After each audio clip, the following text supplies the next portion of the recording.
કેમ છો પબ્લિક? તો આજે આપણે કરવાના છે ધોરણ 12 નું પ્રકરણ 1 નો સ્વાધ્યાય 1.1 માં સવાલ નંબર 2.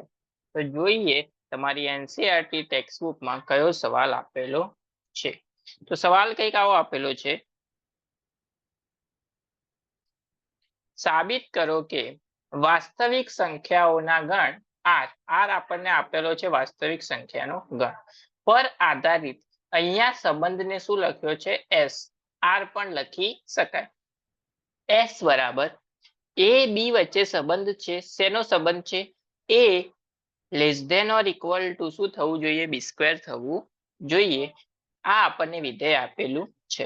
વડે વ્યાખ્યાયિત સંબંધ એસ માટે એ સ્વવાચક થશે, સમિત થશે અથવા તો પરંપરિત થશે. ત્રણે પૈકી એક પણ થશે નહીં. એ આપણે સાબિત કરવાનું છે કે ત્રણેય સંબંધમાંથી એક પણ સંબંધ સાબિત થશે નહીં. ચલો તો જોઈએ. હવે સાબિત કરવાનું છે એનો મતલબ એવો થયો કે ત્રણે ત્રણ વસ્તુ હોવી જોઈએ નહીં. ચલો સૌથી પહેલા તો સ્વવાચક સંબંધ માટે સમજીએ કે સ્વવાચક સંબંધ હોય શું. તો શબ્દ કયો આવ્યો? સ્વ. સ્વ એટલે પોતે. કોઈ ઘટક લઈએ આપણે એ જે પોતાની જ જોડે શું ધરાવે? સંબંધ ધરાવે. આર શેના માટે છે? રિલેશન માટે. રિલેશન એટલે સંબંધ.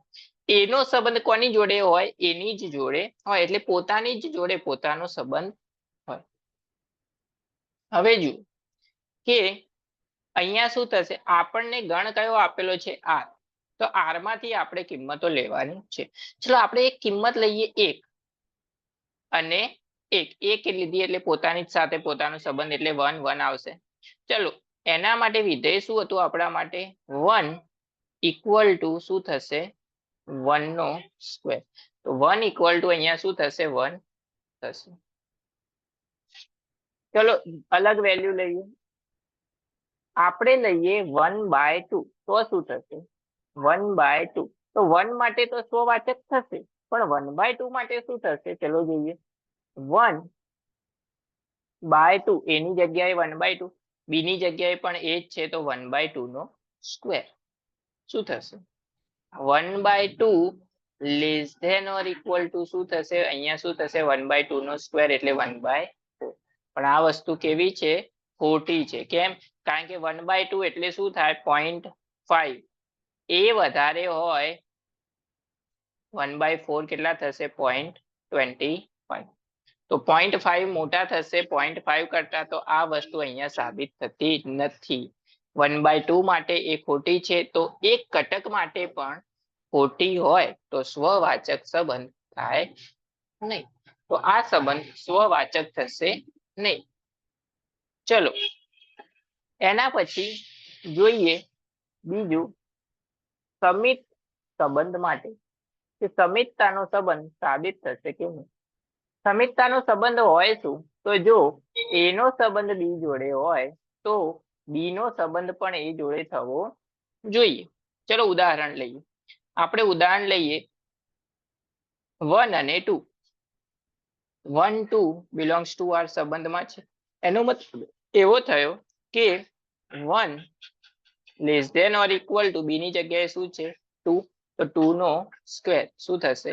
1 less than or equal to 4. હા સાચું છે, 4 ની કિંમત મોટી છે.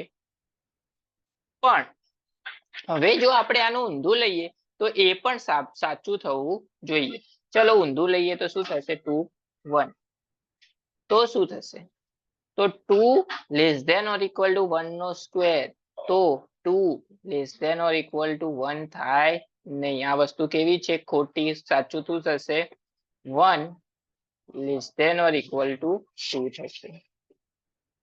એટલા માટે અહીંયા સમિતતાનો સંબંધ સાચો થતો નથી. કારણ કે આ વિધાન કેવું છે? ખોટું વિધાન છે. કારણ કે 2 ની કિંમત 1 કરતા નાની નથી. કેવી છે? મોટી છે. તો અહીંયા સમિતતાનો સંબંધ આના ઉપરથી આપણે કહી શકીએ કે સાબિત થતો નથી. એના પછી ત્રીજું આવે છે પરંપરિતતાનો સંબંધ. પરંપરિતતાનો સંબંધ સૌથી પહેલા તો સમજવો પડે કે એ હોય શું. જો એનો સંબંધ બી જોડે હોય અને બી નો સંબંધ જો સી જોડે હોય તો એ નો સંબંધ પણ સી જોડે થવો જોઈએ. ચલો આપણે તો અહીંયા નથી જ સાબિત કરવાનું, તો ઉદાહરણ પણ ના થાય એવું જ લેવાનું. ચલો લઈએ, એક લઈએ 3 અને 2, તો શું થશે? Belongs to R. તો એના માટે સાબિત થશે, કારણ કે એની જગ્યાએ શું છે 3 less than or equal to 2 નો સ્ક્વેર, તો શું થશે 3 less than or equal to 4. હા, તો 4 3 કરતા મોટા છે.